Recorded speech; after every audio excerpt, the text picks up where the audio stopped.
matin, j'aimerais vous inviter à tourner dans la deuxième épître aux Corinthiens, s'il vous plaît. La deuxième épître aux Corinthiens, au chapitre 13. Donc, le dernier chapitre de la deuxième épître aux Corinthiens. La parole de Dieu achève par ce chapitre les 2 sets d'instructions que Dieu a envoyées à l'Église de Jésus-Christ qui se trouvait à Corinthe. Elle présente un dernier rappel de ce qui devait changer dans cette assemblée locale. Vous vous rappelez, 1 et 2 Corinthiens, il y a tellement de problèmes qui sont adressés dans ces 2 épîtres-là que c'est exemplaire dans le Nouveau Testament. Et malgré le fait que les Corinthiens avaient toujours de fâcheuses habitudes qui déshonoraient leur Sauveur, les Écritures présentent l'espoir d'un changement réel au milieu du peuple de Dieu. Donc, regardez avec moi 2 Corinthiens, chapitre 13. On va lire tout le chapitre ensemble. À partir du verset 1. L'apôtre Paul dit à ses chrétiens à Corinthe, « Je vais chez vous pour la 3e fois. Toute affaire se réglera sur la déclaration de 2 ou 3 témoins, comme c'était le cas dans la loi dans l'Ancien Testament. Lorsque j'étais présent pour la 2e fois, j'ai déjà dit, et aujourd'hui que je suis absent, je dis encore davantage à ceux qui ont péché précédemment et à tous les autres, que si je retourne chez vous, je n'userai d'aucun ménagement. Puisque vous cherchez une preuve que Christ parle par moi, lui qui n'est pas faible à votre égard, mais qui est puissant parmi vous.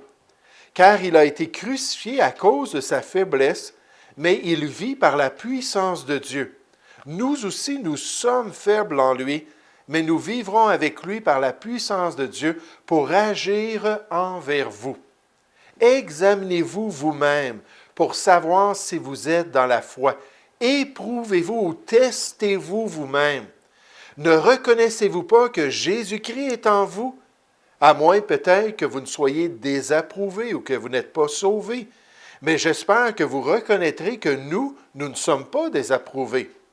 Cependant, nous prions Dieu que vous ne fassiez rien de mal, non pour paraître nous-mêmes approuvés, mais afin que vous pratiquiez ce qui est bien et que nous soyons comme désapprouvés. Car nous n'avons pas de puissance contre la vérité, nous n'en avons que pour la vérité. Nous nous réjouissons lorsque nous sommes faibles, tandis que vous êtes forts. Et ce que nous demandons dans nos prières, c'est votre perfectionnement. C'est pourquoi j'écris ces choses étant absent, afin que présent, je n'ai pas à user de rigueur selon l'autorité que le Seigneur m'a donnée pour l'édification et non pour la destruction. Ce n'était pas ça son objectif. Au reste, frères, soyez dans la joie, perfectionnez-vous, consolez-vous, ayez un même sentiment, vivez en paix, et le Dieu d'amour et de paix sera avec vous. Saluez-vous les uns les autres par un saint baiser. Tous les saints vous saluent. Que la grâce du Seigneur Jésus-Christ, l'amour de Dieu et la communion du Saint-Esprit soient avec vous tous. Le titre de mon message ce matin, c'est la réparation des Corinthiens. La réparation des Corinthiens. Pourquoi est-ce que j'utilise cette expression-là, la réparation? Parce que l'apôtre Paul dit au verset 9, il dit, « Nous nous réjouissons lorsque nous sommes faibles, tandis que vous êtes forts, et ce que nous demandons dans nos prières, c'est votre perfectionnement. » Cette expression-là, perfectionnement, c'était le mot standard pour parler de la réparation de quelque chose. La réparation d'une charrue, la réparation peut-être d'une maison. En fait, quand Jésus a appelé ses disciples, ils étaient sur le bord de l'eau, sur la rive, en train de réparer leur filet. C'est ce que le mot veut dire ici, le perfectionnement des Corinthiens, la réparation des manquements qu'ils avaient dans leur vie.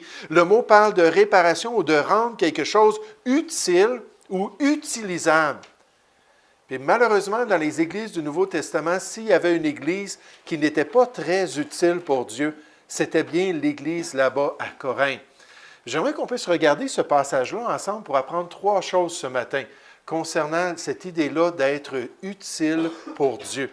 Comment Dieu cherche à nous réparer, puis à vraiment là, fermer les trous dans notre vie qui laissent les poissons passer pour qu'on puisse être vraiment utile en tant que gagneur d'âme, utile en tant que serviteur de Jésus-Christ. Juste avant, nous allons prier ensemble alors qu'on considère cette réparation-là du chrétien. Père Céleste, j'aimerais te remercier, Père, pour ta parole. J'aimerais te remercier pour l'apôtre Paul, pour sa fidélité, Seigneur, sa constance, pour son désir d'être une bénédiction envers les chrétiens et envers ton œuvre.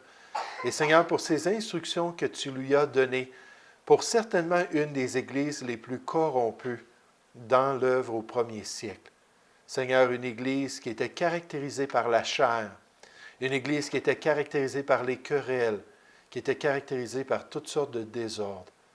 Et Seigneur, alors que l'apôtre Paul termine cette épître, il leur dit une dernière fois qu'ils devaient régler les choses. Ô Père, toi, tu connais chacun de nous. Tu connais quelle relation nous avons avec ton Fils. Seigneur, tu sais si nous sommes vraiment tes enfants. Puisses-tu bénir maintenant ce temps, et si en tant que chrétien, on a besoin d'être réparé, d'être perfectionné, à certains égards, Seigneur, que tu puisses travailler dans nos cœurs. Père, on te remercie que ta parole, elle est vivante. Lorsqu'on est disposé, lorsqu'on cherche ta face, tu nous montres ta volonté. Et puisses-tu travailler dans nos cœurs, nous te prions, au nom du Seigneur Jésus. Amen. Mais les réparations des Corinthiens, quand on commence à regarder le chapitre, on s'aperçoit que ce passage des Écritures nous présente le sérieux de la situation à Corinthe. Le sérieux de la situation, le sérieux du fait que des fois, certains qui se disent chrétiens ne marchent pas d'une manière digne de leur salut. Que parmi les églises chrétiennes, il y en a qui déshonorent le nom de leur Sauveur par leur conduite et qui ne marchent pas en accord avec les instructions données par la parole de Dieu et que, comme à Corinthe, plusieurs de ceux qui ont péché précédemment, la Bible nous dit, ne se sont pas repentis de l'impureté, de la débauche et des dérèglements auxquels ils se sont livrés. L'apôtre Paul avait abordé ces questions-là. L'apôtre Paul avait souligné ces problèmes-là dans la vie des chrétiens. Et pourquoi? Parce qu'il savait que la vérité de Dieu allait les sanctifier, allait travailler dans leur vie, mais malheureusement, il y en avait qui étaient entêtés dans leur péché. Puis l'apôtre Paul nous dit que c'est vraiment quelque chose qui est sérieux. Quand on est rebelle en tant que chrétien, quand on a le cou raide qui ne peut pas être dirigé par notre Sauveur, quand on n'est pas un argile tendre entre ses mains qu'il peut transformer à l'image de Jésus-Christ, Dieu, lui, il prend ça au sérieux et l'enfant de Dieu devrait de même le prendre au sérieux. Verset 1, il dit « Je vais chez vous pour la 3e fois. Toute affaire parmi vous se réglera sur la déclaration de 2 et 3 témoins. » On va organiser les choses pour régler les choses.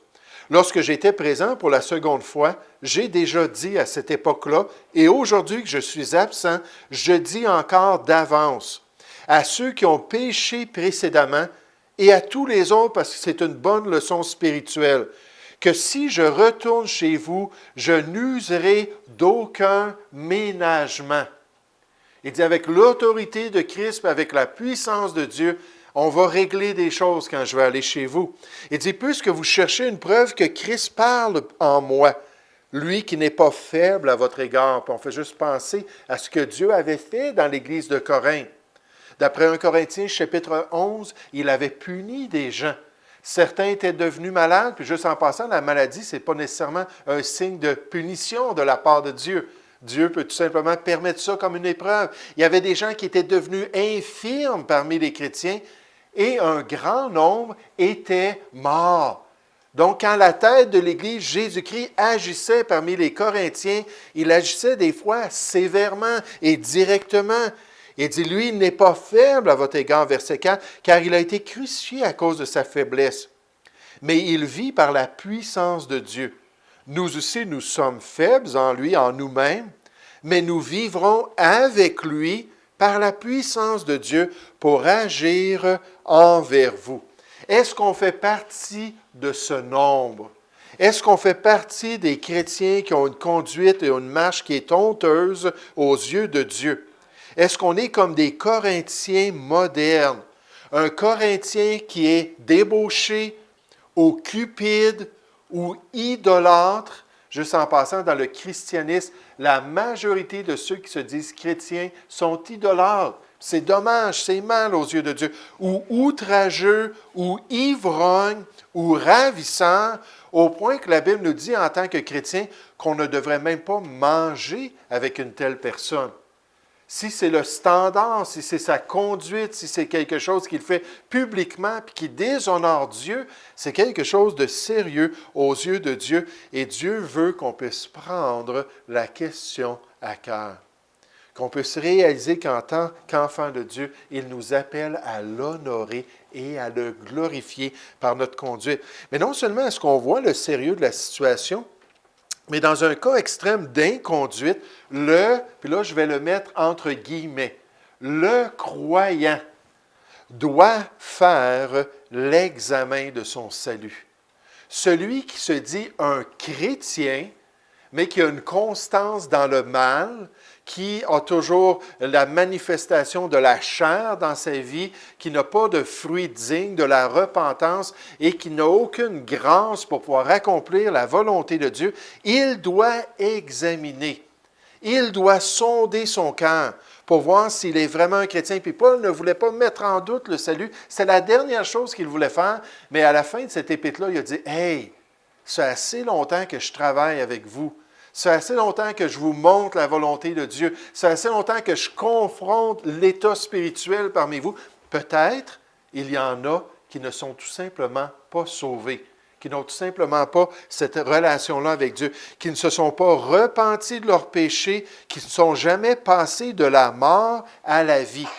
Dans Jean chapitre 2, la Bible nous dit que si nous gardons ses commandements, si nous sommes obéissants envers la volonté de Dieu, si on a une conformité de vie, si on pratique les instructions des Écritures, là, grâce à ça, par là, nous savons que nous l'avons connu. Nous avons cette certitude-là que nous sommes sauvés, que nous possédons la vie éternelle, Jean 17,3, la connaissance du seul vrai Dieu. Comment? Parce que notre vie a été changée. Notre vie a été transformée. Nous savons que nous l'avons connu. Celui qui dit « je l'ai connu », celui qui fait profession de foi, celui qui dit « je suis un chrétien » et qui ne garde pas ses commandements est un menteur et la vérité n'est point en lui. Est-ce que nous avons cette conformité? Regardez au verset 5. Paul dit « examinez-vous vous-même pour savoir si vous êtes dans la foi. Éprouvez-vous vous-même. Ne reconnaissez-vous pas que Jésus-Christ est en vous? » Ça, c'est une marque de quelqu'un de sauvé. Il y a une nouvelle personne qui habite en lui. Il a reçu l'Esprit de Christ, puis là, il sait, « Ah, je suis devenu une nouvelle créature en Jésus-Christ. » Il dit, « Est-ce que c'est le cas parmi vous? À moins peut-être que vous ne soyez désapprouvés. » Oh, il faut être prêt à faire un tel examen si notre vie n'est pas vraiment conforme à la parole de Dieu. Il faut être prêt à être assez humble pour considérer que peut-être on vit seulement selon la chair parce qu'on n'a jamais reçu l'Esprit de Dieu. On est sans fruit parce qu'on n'a pas de nouvelle vie et on n'a pas un nouvel homme. La Bible nous dit dans Romains 8 au verset 9, « Pour vous, en tant que chrétiens, ceux qui sont vraiment sauvés, ceux qui ont vraiment compris l'Évangile, qui ont mis leur foi en Jésus-Christ, qui se sont repentis de leurs péchés, ça dit, vous ne vivez pas selon la chair. » Selon l'ancienne manière de vivre que vous avez hérité de vos pères, ce n'est pas ça la caractéristique. Vous ne vivez pas selon la chair, mais selon l'Esprit. Puis nécessairement, l'Esprit de Dieu produit un fruit extraordinaire. L'amour, la joie, la paix, la douceur, la maîtrise de soi. Toutes ces choses-là que l'Esprit produit et nous remplit de la personne de Dieu, ça dit, si du moins l'Esprit de Dieu habite en vous, si quelqu'un n'a pas l'Esprit de Christ, il ne lui appartient point. Si on n'a pas eu cette nouvelle vie-là, bien nécessairement, on ne peut pas se dire chrétien. S'il n'y a pas eu un changement dans notre cœur, on ne peut pas dire que nous sommes un enfant de Dieu. Puis quelle différence il y a et quelle différence on doit considérer pour quelqu'un qui est vraiment sauvé. Vous savez, encore une fois, je pensais à l'exemple de ma mère. Si vous regardez cette photo de notre mariage, ça fait longtemps de cela, on était bien différents, mon épouse et moi ici. Mais ça, c'est mes beaux-parents. Mon beau-père était tellement ému qu'il s'est endormi. Mais ça, c'est mes beaux-parents. Puis ça, c'est mes parents qui sont tous les deux partis dans l'éternité aujourd'hui à deux endroits différents. C'est bien triste. Mais ma mère a connu le Seigneur. Puis quand elle a fait profession de foi, un peu avant que moi je connaisse la parole de Dieu, elle a prié parce qu'elle voulait se marier, puis elle voulait que ce soit un pasteur baptiste qui la marie. Donc, elle a prié pour dire qu'elle était devenue chrétienne. Puis, il n'y a jamais rien qui a changé dans sa vie. Puis là, moi, j'ai accepté le Seigneur. Elle est partie en Europe avec son copain, elle est revenue. Puis là, j'ai commencé à lui parler des choses spirituelles. Il n'y avait aucun intérêt. Elle était comme un cadavre spirituellement. Elle était morte spirituellement. Puis là, je lui parlais des choses chrétiennes. Je lui parlais de lire la Bible, de venir à l'Église. Aucun intérêt. C'était un cadavre. Là. Il aurait fallu que je la transporte. Là. Puis elle aurait dit non, nécessairement. Puis là, un certain temps après, le pasteur lui a parlé de la repentance puis du péché. Puis là, elle a compris qu'elle était condamnée. À l'étude de la semaine prochaine, on va parler de la doctrine de l'enfer. Qu'est-ce que les témoins de Jéhovah croient concernant l'enfer? Mais là, elle a vraiment compris qu'en elle-même, elle était perdue. Puis au téléphone avec le pasteur, elle a prié pour recevoir Jésus-Christ. Puis là, elle est venue me voir, on habitait dans son bloc appartement, puis elle est venue me voir, puis elle dit, là, je suis une chrétienne maintenant. Elle dit, quand est-ce qu'on va à l'église? Puis elle dit, on peut-tu lire la Bible ensemble? Puis là, c'était presque tannant, toute sa passion, puis là, elle voulait toujours lire, elle voulait toujours qu'on parle des Écritures, elle voulait toujours aller à l'église, puis faire des choses pour le Seigneur. Puis elle a eu juste un laps de 15 ans. Et ces 15 ans-là lui ont permis de servir Dieu de tout cœur. Mais quel changement lorsqu'on est une nouvelle créature. Quel changement lorsqu'on a passé de la mort à la vie. Chez les Corinthiens, c'était dur de voir, c'était sérieux leur situation. Il y avait de l'ivresse, il y avait des querelles, il y avait toutes les œuvres de la chair qui étaient évidentes parmi eux. Et même avec le redressement spirituel que Paul essayait de faire, il n'y avait pas de changement. Puis c'était triste. Puis là, il a dit, mais pour certains d'entre vous, peut-être le problème, c'est que vous ne l'avez pas, la nouvelle vie. Vous n'avez jamais expérimenté une nouvelle personne. Moi, je m'appelle Jean, puis j'ai eu un nouveau Jean quand j'ai accepté le Seigneur. Une nouvelle personne qui est venue m'envahir, puis qui est venue me guider, puis qui est venue me permettre d'accomplir la volonté de Dieu. Peut-être qu'on est encore le vieux Jean. Puis il n'y a jamais eu ce changement-là dans notre vie. Il n'y a jamais eu une transformation intérieure. Mais quand on regarde ce passage-là, puis on regarde les instructions de l'apôtre Paul, ce qui est encourageant, c'est que dans le cas où une personne a des problèmes spirituels, mais qu'elle est réellement sauvée, que cette personne-là a eu la nouvelle vie, mais qu'elle n'est pas encore mature spirituellement, puis elle n'a pas encore appris à se détourner de sa vieille nature, il y a toujours une continuité de l'œuvre de Dieu. L'apôtre Paul dit, c'est dur, vous avez de la misère à être spirituel, mais lâchez pas parce que vous avez la vie en Jésus-Christ et il y a tout le potentiel, la continuité de notre sanctification dans le Seigneur et de la transformation parce que Dieu veut nous purifier de toute souillure de la chair et de l'esprit, afin qu'on puisse achever le processus de sanctification dans la crainte de Dieu. Donc, Dieu, lui, il ne lâche pas. Regardez au verset 9. Paul change totalement d'attitude. Il dit, nous nous réjouissons lorsque nous sommes faibles, tandis que vous êtes forts. Et ce que nous demandons dans nos prières, c'est votre perfectionnement, que vous soyez réparés spirituellement. C'est pourquoi j'écris ces choses étant absent, afin que présent, je n'ai pas à user de rigueur, selon l'autorité que le Seigneur m'a donnée pour l'édification et non pour la destruction. Au reste, frères. Là, il ne dit pas vous êtes désapprouvés. Il ne dit pas vous devez examiner si vous êtes des chrétiens. Là, il dit là, je parle à ceux qui le sont, ceux qui le savent. Au reste, frères, soyez dans la joie. Perfectionnez-vous. Coopérez avec Dieu. Regardez ce que vous avez besoin de changer, puis travaillez avec le Seigneur pour changer ces choses-là dans votre vie. Consolez-vous. Ayez un même sentiment. Vivez en paix. Et le Dieu d'amour et de paix sera avec vous. Saluez-vous les uns les autres par un saint baiser. Je pense que ce n'est pas un bon temps pour notre assemblée de pratiquer cela avec tous les microbes. Mais saluez-vous les uns les autres par un saint baiser. Tous les saints vous saluent. Que la grâce du Seigneur Jésus-Christ, l'amour de Dieu et la communion du Saint-Esprit soient avec vous tous. Et ainsi en est-il lorsqu'on est faible. La Bible nous présente ce perfectionnement des chrétiens pour nous transformer, nous changer, nous rendre utilisables pour le service dans l'Église de Jésus-Christ. La réparation de nos vies pour l'accomplissement des œuvres préparées d'avance par le Seigneur, afin que nous devenions efficaces dans ses voies et que notre Dieu nous rende capables de toute bonne œuvre pour l'accomplissement de sa volonté et il fasse en nous ce qui lui est agréable par Jésus-Christ, à qui soit la gloire et l'honneur au siècle des siècles. Amen. J'ai beaucoup aimé ce que j'ai lu cette semaine.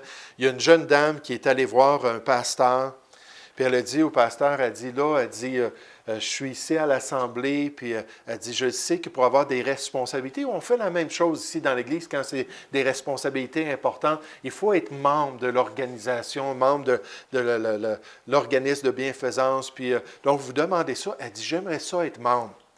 Fait que là, le pasteur se tourne vers un vieux diacre, puis il invite le diacre à venir, puis il dit, prends du temps avec cette dame-là, puis poser les questions nécessaires pour qu'après ça, on puisse déterminer si elle va devenir membre. Fait que là, il s'en va dans une pièce avec le vieux monsieur, puis il avait l'air vraiment intimidant, le monsieur, un gros gaillard, un regard sérieux. « Hey, écoute, c'est l'œuvre de Dieu ici, là, il faut faire ça sérieusement. » Fait que là, il se tourne vers elle, il dit, pour devenir membre, il faut être membre de l'Église de Dieu, il faut être membre de l'œuvre du Seigneur Jésus-Christ, de la Nouvelle Alliance. Est-ce que tu es sauvé? Elle a dit oui. Elle a dit, j'ai entendu l'Évangile il y a quelques années, puis je me suis tourné vers sa grâce. Il dit, OK, maintenant tu es sauvé. Est-ce que tu pratiques encore le péché? Là, elle a été surprise par la question. Elle a dit, oui, je pratique encore le péché. Il dit, mais ça a donné, qu'est-ce que ça a fait dans ta vie d'être sauvé si tu pratiques encore le péché? Elle dit, ça a fait toute la différence. Elle dit, avant, je courais pour aller au péché. Puis aujourd'hui, je cours pour m'éloigner du péché. Puis elle dit, ça arrive des fois que le péché me rattrape puis je tombe. Puis elle dit, mon désir dans la vie, c'est de vivre une vie pure. Puis mon désir dans la vie, c'est d'accomplir la volonté de Dieu. Et je veux devenir membre pour servir le peuple de Dieu. Fait que là, le monsieur, il s'est un petit peu adouci. Il a dit, OK, bon. Il dit, c'est correct. Il dit, je vais en parler au pasteur. Puis finalement, ils ont accepté qu'elle soit membre. Et vous savez, quelle différence lorsqu'on est réellement chrétien. Oui, c'est vrai que des fois, ça peut être sérieux dans notre vie. Des fois, il y a des situations dans l'Église. Des fois, il y a un comportement, puis on se dit, mon ami, même les gens du monde en entendent parler, puis ils disent, c'est ça des chrétiens. C'est ça être un enfant de Dieu. Hein? Quelqu'un qui n'est pas capable de se contrôler comme ça, quelqu'un qui va se livrer à tous ces excès-là. Puis là, on voit ça, puis on dit, Seigneur, aide-nous à changer, aide-nous à être transformés. Puis nécessairement, la Bible nous parle que peut-être la raison, c'est qu'on a eu une certaine croyance, puis une certaine expérience. Hein? Joseph Smith des Mormons disait, si vous croyez vraiment à moi, puis à Jésus-Christ, il y a une flamme qui va commencer dans votre tête, puis qui va descendre, puis ça va descendre jusque dans vos pieds. Puis là, vous allez être rempli d'une joie extraordinaire, puis vous allez comprendre que le livre de Mormon, c'est vrai, puis l'Église de Jésus-Christ des saints des derniers temps, c'est l'œuvre de Dieu. Puis combien de personnes ont expérimenté une sensation comme ça, une extase, puis là, ils ont dit, je vais devenir mormon. Vous savez, il y a des églises où c'est ce qu'on nous présente. Hein? Vous devez vous tourner vers Jésus-Christ, puis avoir une sensation, puis expérimenter une extase, puis avoir quelque chose d'extraordinaire. Puis on n'explique même pas l'Évangile. Mon épouse, à 16 ans, on l'a amenée dans une église évangélique, puis ils ont demandé tous les nouveaux monter sur l'estrade. Puis là, il y a eu un message, elle n'a rien compris du message, tout ça. Ils ont dit montez sur l'estrade. Puis là, elle est montée avec sa mère, qui cherchait un peu Dieu, qui était intéressée dans les choses spirituelles. Puis là, une fois sur l'estrade, tout le monde a commencé à applaudir, puis ils ont dit waouh, gloire à Dieu, ils sont sauvés, gloire à Dieu. Le pasteur a dit vous passerez là, juste là sur le coin pour aller signer le papier pour devenir membre de l'Église. Là, elle se tourne vers sa mère, puis elle dit sauvé de quoi? De quoi est-ce qu'il parle? Sa mère a dit, moi, en tout cas, elle dit, je ne veux pas signer ce papier-là. Là. Elle dit, j'ai hâte de m'en aller. Personne n'a expliqué l'Évangile. Puis certains d'entre eux étaient tous joyeux. Puis, ils avaient expérimenté une dévotion envers Dieu, puis quelque chose d'extraordinaire, sans avoir de base de la parole de Dieu pour connaître le salut de Dieu. Mais des fois, ça arrive qu'il y en a parmi nous qui ne sont pas réellement sauvés. Ils n'ont pas la vraie base du salut. Il y a d'autres raisons pour lesquelles ils croient qu'ils sont chrétiens. Puis quand ils regardent leur vie, c'est tout le contraire de ce que Dieu veut. Tous les appétits de leur cœur, tous les désirs, toutes les passions, c'est des choses que Dieu condamne.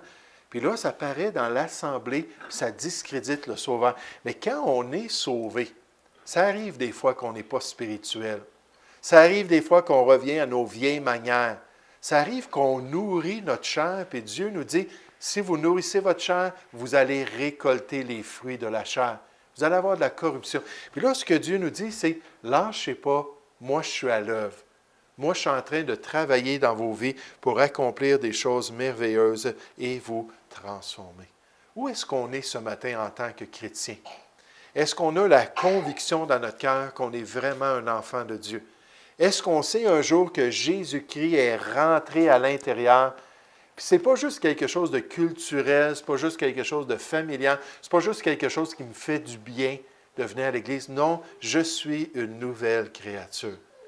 Et si on a cette certitude-là, mais on a quand même des manquements, puis là, on pourrait dire, nous tous, n'est-ce pas, en tant que chrétiens, on bronche de toutes sortes de manières. Oh, l'Esprit de Dieu est tellement bien disposé, mais je ne suis pas toujours l'Esprit de Dieu. Puis ma chair est tellement faible. Mais Dieu nous dit, lâchez pas, je suis à l'œuvre.